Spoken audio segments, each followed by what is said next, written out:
자, 요즘 저희가 뭘 하고 있습니까? 우리의 감정을 다스리기 위해서 우리 열심히 노력하고 있죠? 그런데 그 감정을 다스리기 위해서 뭘 다스려야 된다고 했죠? 바로 우리의 인식을 다스려야 된다. 상황을 바라보는 것들, 환경을 바라보는 것, 내 마음속에 들어오는 여러 가지 것들을 향해서 성령님과 함께 바라봄으로 그 인식을 하늘에서 인식하는 그 인식으로 바꿀 때 우리의 감정은 다스려지기가 너무 쉽다는 걸 계속 말씀드리고 있습니다. 그래서 오늘은 세 사람의 인식을 잇는 구체적인 방법, 첫 번째 강의를 좀 해보겠습니다. 부제로는 성화의 정의와 거짓 전제를 깨트리기. 여러분, 성화에 대해서 여러분 어떻게 인식하고 있습니까? 여러분, 성화는 정확히 무엇을 말합니까? 우리가 생각보다 성화에 대해서 종교적으로 해석하고 종교적으로 인지하고 있어요. 이것을 우리가 교정해야 돼요. 자, 한번 볼까요? 우리는 왜 구원을 받았는데도 똑같은 분노, 똑같은 상처, 그리고 똑같은 자기 정죄에 자동적으로 반응하죠? 자, 문제는 의지가 아니라 우리가 붙잡고 있는 전제입니다. 전제의 정의. 전제란 어떤 생각, 판단, 반응이 성립되기 전에 이미 깔려 있는 조건이에요. 가정이에요. 이걸 중국말로 뭐라고 그래요? 젠티예요. 영어로는 premise. 같이 읽어볼게요. 내가 의식하기 전에 이미 사실처럼 받아들이고 있는 믿음이에요. 그 믿음이 내 감정과 반응을 자동적으로 결정하는 기준이 되어버려요. 그래서 이걸 조금 더 풀면 전제는 그 사람이 생각 이전에 이미 작동하고 있어요. 그리고 선택 이전에 반응을 만들어버려요. 이게 굉장히 무서운 거예요. 그래서 어떤 전제를 내가 가지고 있는가? 어떤 전제를 우리가 받아들이고 있는가? 그래서 이 전제 때문에 색안경을 끼게 되는 거예요. 같은 것을 보더라도 그 사람이 전제하고 있는 그 중독이죠. 습관이죠. 그것으로 다르게 보고 다르게 느껴지는 거예요. 인식이 달라서. 그런데 이 전제가 옳으면 얼마나 좋겠어요. 그런데 악은 거짓 전제를 만들어내요. 이 거짓 전제 정의가 뭐냐? 거짓 전제란 같이 읽어볼까요? 우리가 아닌데도 진리처럼 내 안에 자리를 잡아 나를 자동적으로 반응하도록 끌고 가는 거짓된 믿음이 되는 거예요. 즉, 거짓 전제는 옛사람의 형상으로 굳어져서 내 안에 계속 말하고 반응하게 만드는 믿음이라는 거예요. 사람은 상황에 반응하지 않습니다. 자기가 진짜 믿는 전제에 반응하는 것이에요. 왜 같은 상황을 보고도 같은 상황을 경험하면서도 맞이하면서도 왜 반응이 다르죠? 사람마다. 그건 그들이 갖고 있는 전제. 그것이 다르기 때문에 그래요. 그래서 우리가 이 전제를 교정해야 돼요. 성령님의 것으로. 내가 힘드니까 그래서 바로 성령님께 감사함으로 갈 때마다 우리 전제가 계속 바뀌죠. 그러나 구체적으로 기록해야 돼요. 이런 일에는 나는 이렇게 전제하는 사람이 된 것에 감사합니다라고 바꿔야 돼요. 이 일이 터져서 근심, 걱정거리 이런 게 아니에요. 이건 기회다. 하나님의 시야로 그 상황을 전제해야 돼요. 그런 일이 벌어질 때마다 각 사람마다의 전제가 다르다는 겁니다. 그래서 각 사람이 습득된 그리고 습관화된 전제는요, 강력한 힘을 가지게 되는 거예요. 옳지 않고 건강하지 않은 전제라면요, 엄청나게 큰 파괴력을 가져요. 자기만 괴로울 뿐만 아니라 고통스럽게 될 뿐만 아니라 계속해서 자기 가족을 괴롭혀요.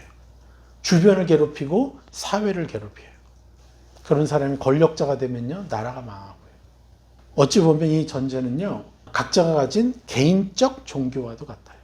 어찌 보면 하나님보다도 더 센 것처럼 보입니다.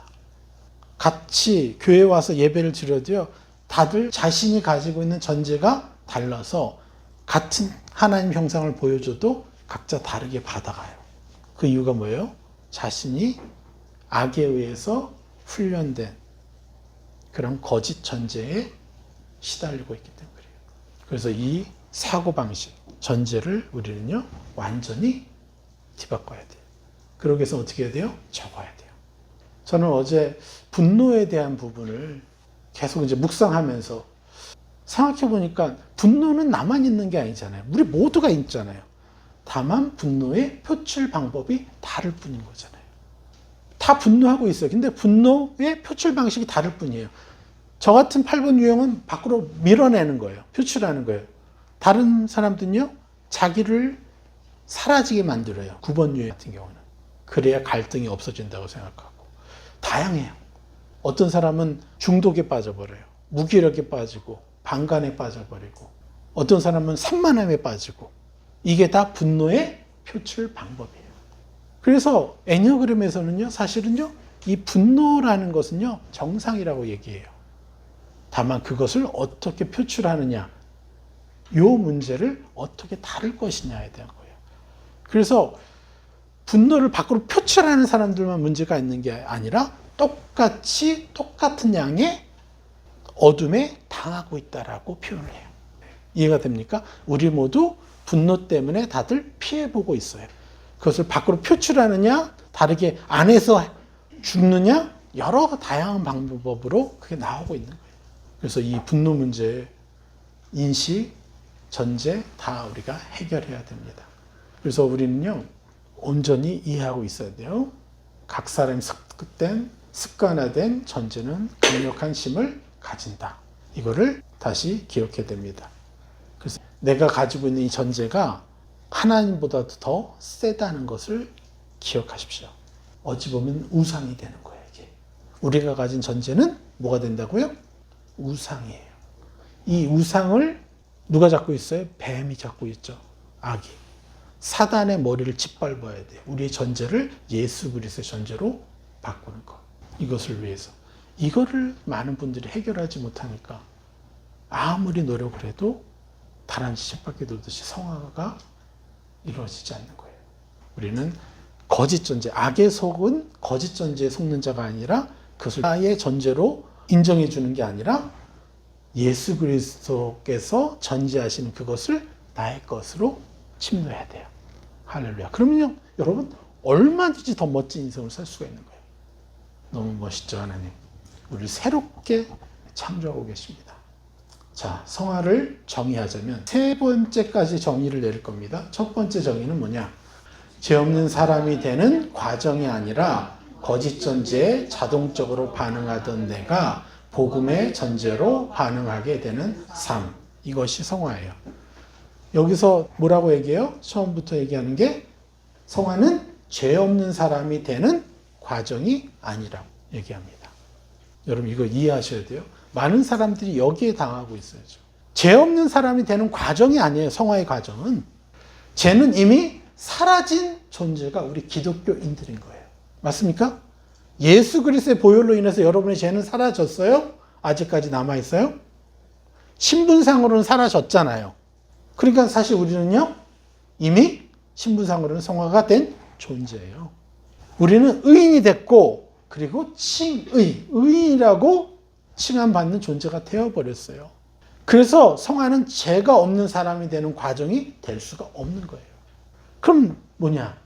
무엇이 성화냐? 칭의된 존재임을 하나하나 누려가는 과정이 성화인 거예요. 즉, 죄를 짓고 안 짓고의 상황에 지배당할 필요가 없다는 거예요.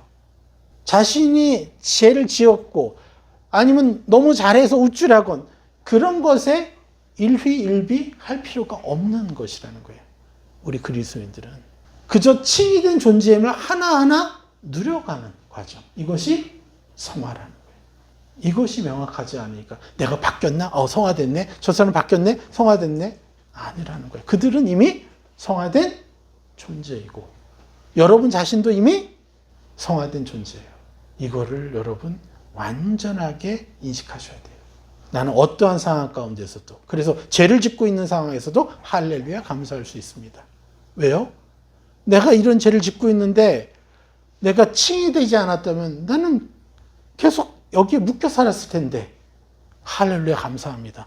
이렇게 할 수가 있게 되는 거죠. 그래서 자유해지는 거예요. 우리 죄로부터. 더 자유롭게 성령님께 가져가는 것도 쉽잖아요. 그렇게 되니까. 그러니까 성령님께 가져가기 쉬우니까 성령님과 함께 이 상황, 내가 죄짓고 있는 상황도 같이 볼 수 있게 되니까 바로바로 새 사람을 입는데 집중할 수 있죠. 죄책감에 빠져가지고 이것도 저것도 못하고 그냥 늪에 빠지지 않으니까 성령님께 가져가 새 사람을 입으니까 죄를 짓다가도 멈출 수 있는 힘이 생기는 거예요. 계속 그러다가 죄짓고 있는 와중에 새 사람 있고 죄짓고 새 사람 있고 해보세요. 나중에는요. 죄가 올 때 거절하고 싶어지죠.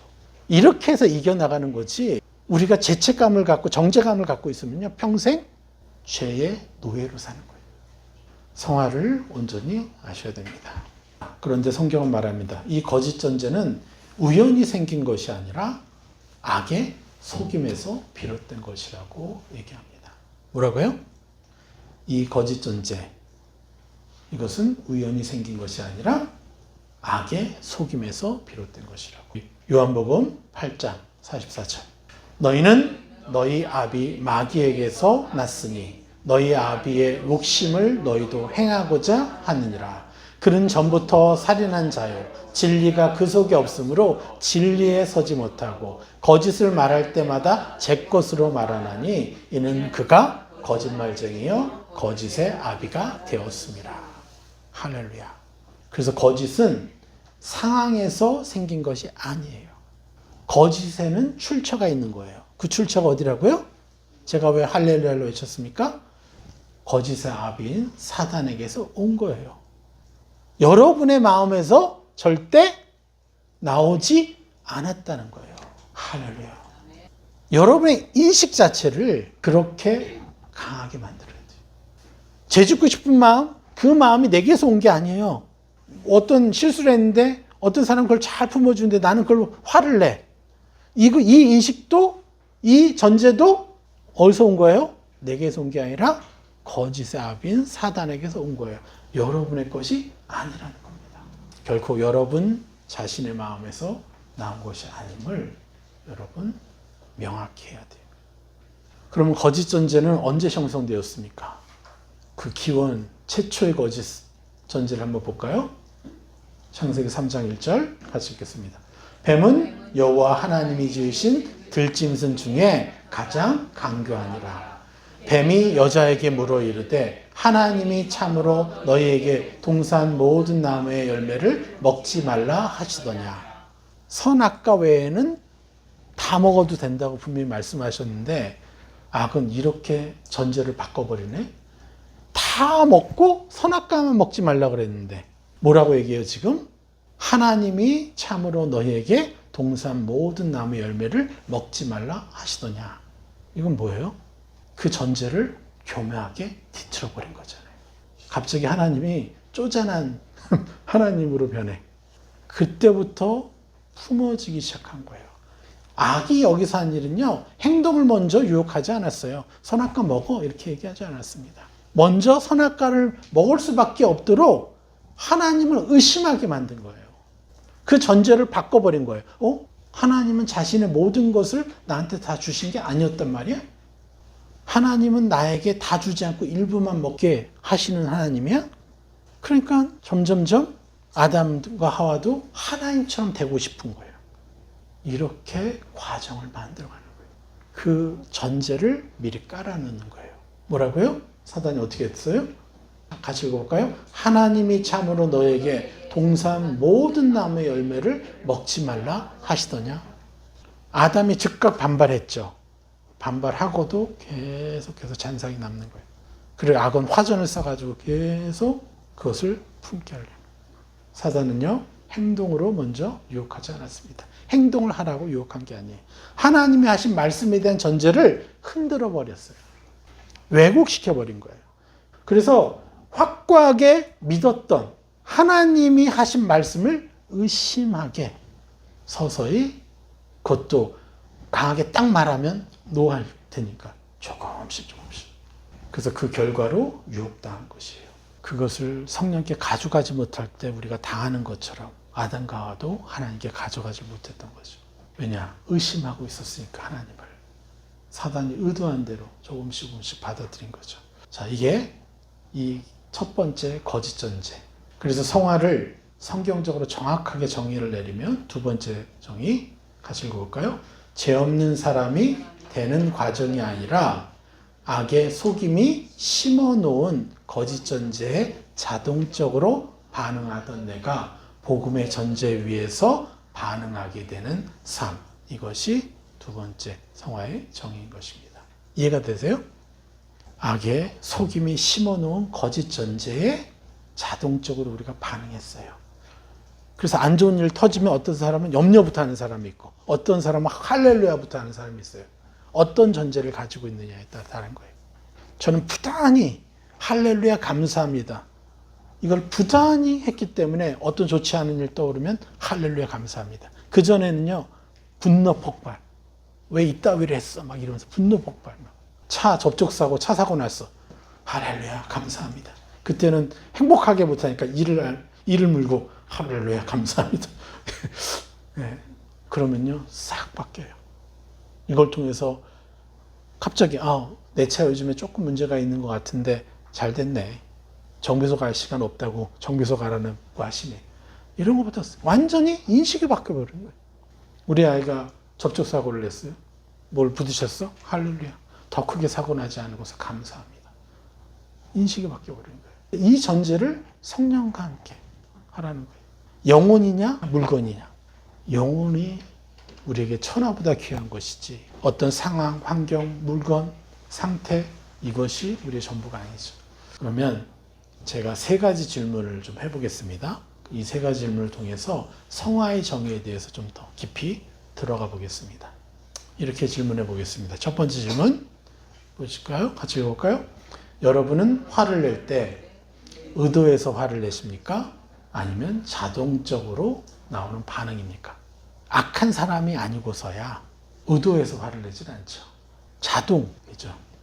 막고 싶어도 못 막는 경우가 너무 많죠. 원치 않는 대로 내 마음속에서 밀고 나오죠. 그렇지 않습니까? 그럼 두 번째 질문, 너무 중요한 핵심 질문인데 자동적 반응은 복음에서 나온 전제 때문일까요? 아니면 오래전부터 굳어진 어떤 전제일까요? 인식이 되죠. 뭐예요? 오래전부터 굳어진 여러분의 가정, 여러분의 몇 대 몇 대 조상들로부터 굳어져 있는 악한 영들의 유산인 거예요. 그래서 성경적 관점에서 전제를 다시 한번 정리해 본다면 전제는요, 마음에 새겨진 믿음인 거예요. 이거면 이렇게 돼 라는 거예요. 그래서 거짓 전제는 속임으로 심어진 믿음인 것입니다. 복음은 행동을 고치기 전에 전제를 교체하는 믿음의 행위인 거예요. 이해하십니까? 믿음은 행동을 고치는 것이 아니라 전제를 교체하는 믿음의 행위예요. 이 일이 있으면 이거는 내게 축복이다. 이 일은 내게 기회다. 어떤 상황을 보고도 희망으로 볼 수 있는 전제를 우리가 가져서 그러한 전제로 교체하는 게 바로 믿음의 행위인 것이에요. 행동을 고치는 게 아니에요. 그럼 종교는 뭡니까? 종교는 행동을 고친 것이 의인이라는 전제를 두고 행하는 신앙 행위예요. 율법적 행위예요. 신앙 행위. 행동을 고치는 것이 의인이라는 전제예요. 행동을 고친 것이 의인이다. 그래서 계속해서 내가 잘했느냐 못했느냐에 따라서 못했을 때는 정죄감, 잘했을 때는 교만함과 우울함, 남을 판단해요. 나만큼 못하는 사람을 보고 판단하니까 어둠이 내 안에 들어오죠. 잘해도 악순환이에요. 못해도 심각한 문제지만 잘해도 어둠이 내게 몰려 들어와요. 종교는. 왜요? 내가 한 만큼 남을 판단하게 돼요. 나는 이렇게 잘하는데 왜 저 사람은 왜 이렇게 아직도 그래? 내가 한 5 정도 잘하고 저 사람 하나 정도 해. 그러면 그래 할 수 있어. 근데 내가 100으로 넘어가면 내 수준이 하나 하는 사람 보고서 혐오감이 느껴졌어요. 어둠이 들어오는 거죠. 어둠이 생성되는 것이죠. 이것을 명확히 하셔야 돼요. 그래서 명확히 이해하셔야 된다는 거예요. 그래서 성화 세 번째 완결된 정의. 성화란 같이 읽어볼까요? 거짓 전제, 옛사람의 형상에 자동 반응하던 내가 복음의 전제, 새 사람의 형상으로 반응하게 되는 삶. 이것이 성화라는 거예요. 이제 여러분들 성화를 누리십시오. 성화의 권세와 신분을 이미 가졌으니 누리십시오. 여러분에게서 어둠이 나온 것이 아니니 더 이상 여러분 자신을 정죄하지 마십시오. 여러분의 것이 아닙니다. 자, 우리 선포할까요? 어둠의 형상들은 내게서 나온 것이 아니다. 거짓 전제들도 내게서 나온 것이 아니다. 그래서 거짓 전제를 한마디로 요약하면 생각이 아니라요. 반응을 지배하는 보이지 않는 믿음인 거예요. 상처들을 통해서 형성된 옛사람의 믿음인 것이에요. 그래서 복음은 우리를 뭐라고 정의하죠? 죄를 지을 수는 있어도 결코 죄인의 신분이 아니다라고 정의 내리고 있습니다. 죄는 지을 수 있어도 결코 죄인이 될 수 없는 존재. 이게 뭐예요? 복음이 말하는 우리 그리스도인의 정체성이에요. 맞습니까? 하나님의 사랑 때문에 예수님의 피값으로 속량 받았기 때문에, 그래서 하나님의 자녀가 된 의인이기 때문에 결코 정죄받을 필요가 없는 거죠. 죄인이 될 수가 없어요. 그래서 죄인의 형상이 우리 내면에 아예 아무것도 없는 존재가 우리인 것이에요. 여러분 안에는요, 어떤 죄된 형상, 죄를 짓고 싶은 갈망, 이런 것이 전혀 없어요. 우리 안에. 그래서 악이 내 육신에 남아있는 그곳에 옛사람에게 공격해서 나인 척하게 하는 것이지, 그건 내가 아니에요. 나는 이미 우인되었으니까. 육체는 날로 어떻게 돼요? 힘을 잃어가야 돼요. 그러나 우리의 마음은 날로 새롭게 돼야 돼요. 이 육체라는 게 뭐예요? 악이 그동안 우리 조상들로부터 시작해서 우리 부모님, 모든 악의 영향력을 가지고 있는 영토잖아요. 내 안에 있는 어둠의 영토예요. 근데 나는 누구예요? 내 마음이 새롭게 되었으니 이 영토를 나와 육신의 영토와 나를 분리해 나가는 과정이죠. 그리고 육신까지도 정복하고 다스리는 자가 돼야죠. 여러분의 마음 안에 있는 게 아니라 어둠은 여러분의 육신에 남아서 여러분인 척 하는 거예요. 여러분 죽으면은 육신은 그대로 이 땅에 있으니까 더 이상 뭐가 돼요? 따라올 수 없잖아요. 걔네들은요. 다만 그럼에도 왜 죄를 짓게 됩니까? 우리가 악에게 속아서죠. 죄인의 형상을 내 자신으로 인정해 줄 때만 죄를 짓게 되는 것일 뿐입니다. 내가 인정해 주지 않으면 죄를 지을 수 없게 돼요. 그것이 나라고 인정해 주지 않으면 죄를 지을 필요가 없어요. 그렇기 때문에 그 자동적 반응은요, 복음에서 나온 것이 될 수가 없는 것입니다. 그래서 그 자동적 반응들은 오래전부터 상처를 통해 굳어진 어떤 옛사람의 존재들 때문에 나오는 반응인 것이죠. 이것을 명확히 기억하시고, 세 번째 질문 같이 읽어볼까요? 만약 예수님이 같은 상황에 계셨다면 같은 감정으로 반응하셨을까요? 어때요? 예수님의 감정 형상으로 반응하실 것이 분명하죠. 그것이 바로 세 사람의 감정인 것이에요. 우리가 입어야 될 것이, 우리가 입어야 될 전제인 거예요. 성령이 우리 안에 가지고 계신 성령의 형상들, 이것이 예수님의 전제예요. 이것을 기억하십시오. 자, 그리고 거짓 전제에 의한 결과가 무엇이고, 그리고 그것을 깨트리는 비결을 이제 살펴볼 거예요. 이건 다음 주에 할 겁니다. 한번 읽어볼게요. 거짓 전제. 우리가 속고 있는 거짓 전제가 뭐냐? 첫 번째는 하나님에 대한 거짓 전제. 그게 뭐냐? 하나님은 내가 잘할 때만 기뻐하시는 분이다. 하나님은 결국 나를 실망스러워 하실 것이다. 하나님에 대한 거짓 전제예요. 두 번째 거짓 전제는 자기 자신에 대한 거짓 전제. 나는 원래 이런 사람이야.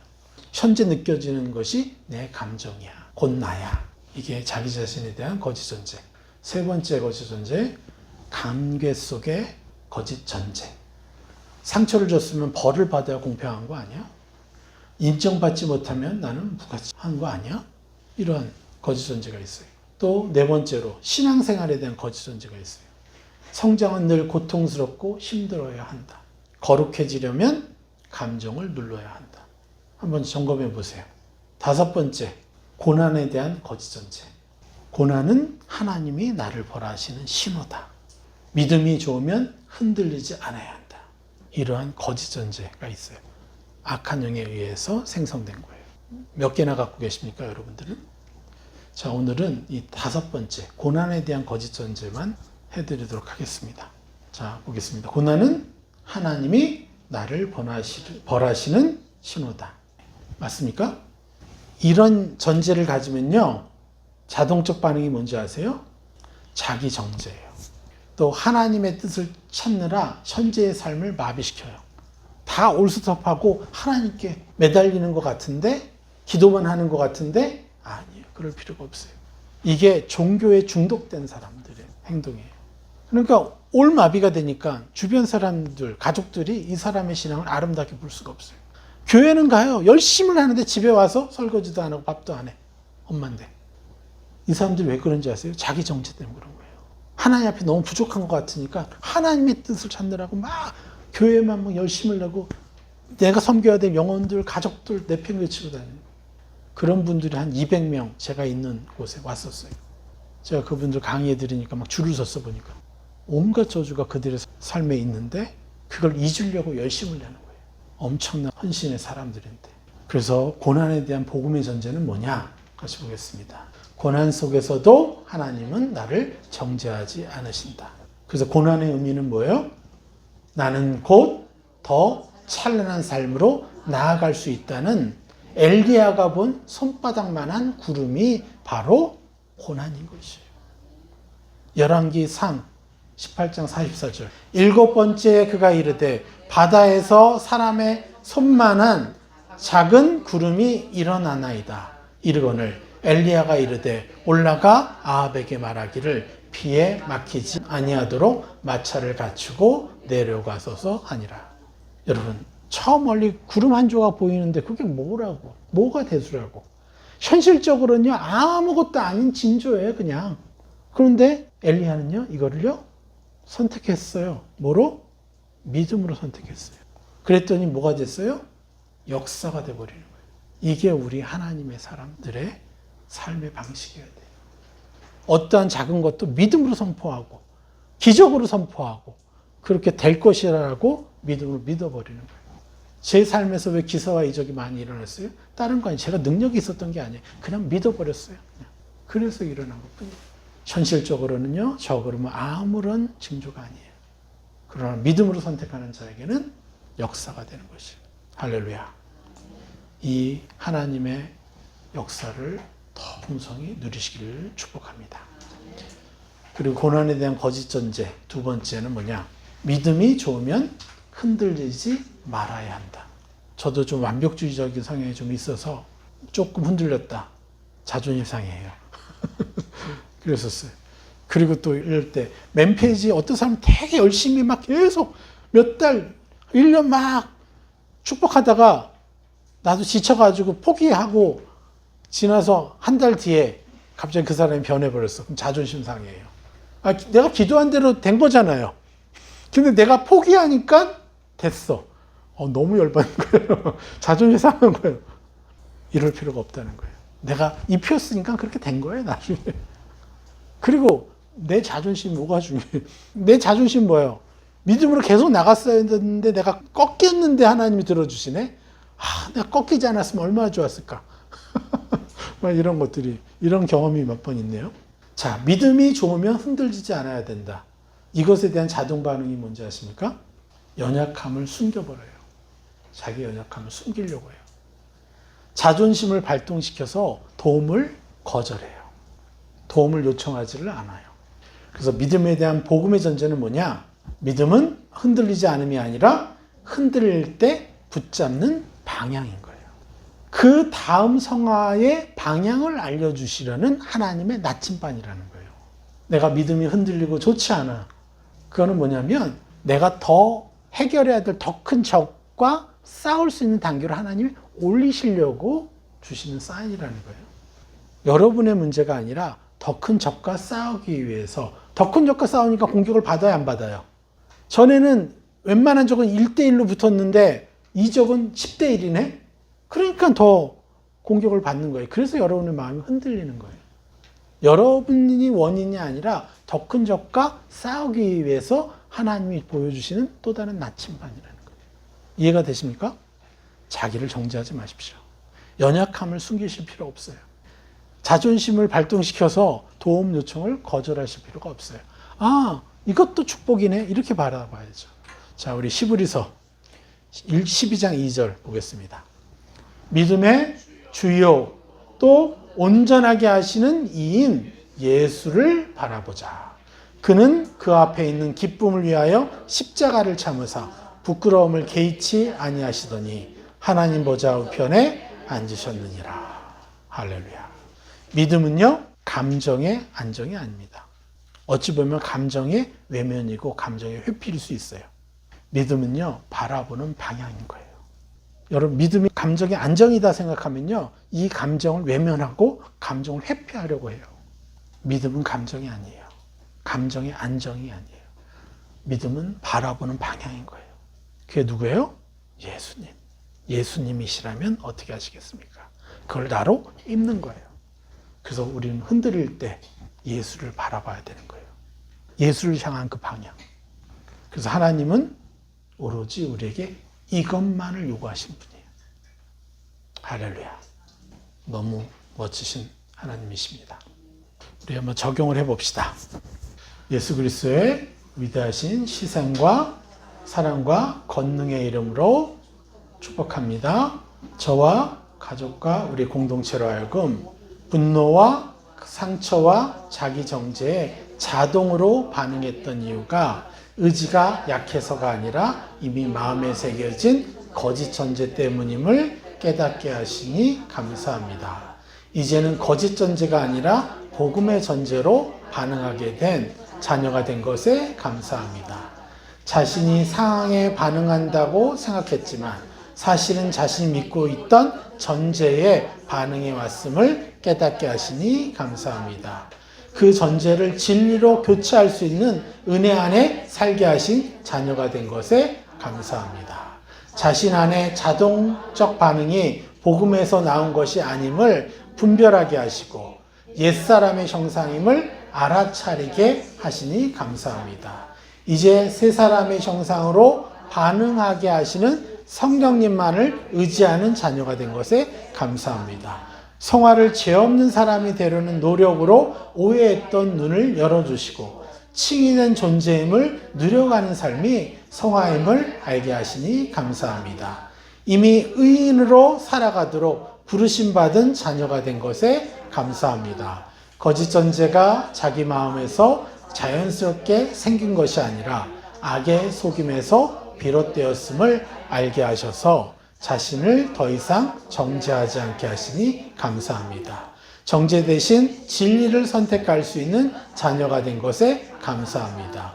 고난을 하나님의 벌로 해석하며 스스로를 묶어왔던 전제를 깨뜨리고 고난 속에서도 정죄하지 않으시는 하나님을 신뢰하는 완전한 자녀가 된 것에 감사합니다.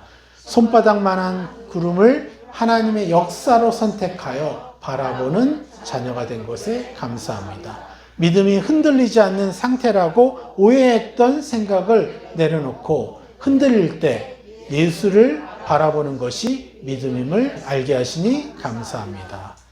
매 순간 예수님을 바라보고 그 모습으로 자신에게 입히는 믿음을 향유하는 자녀가 된 것에 감사합니다.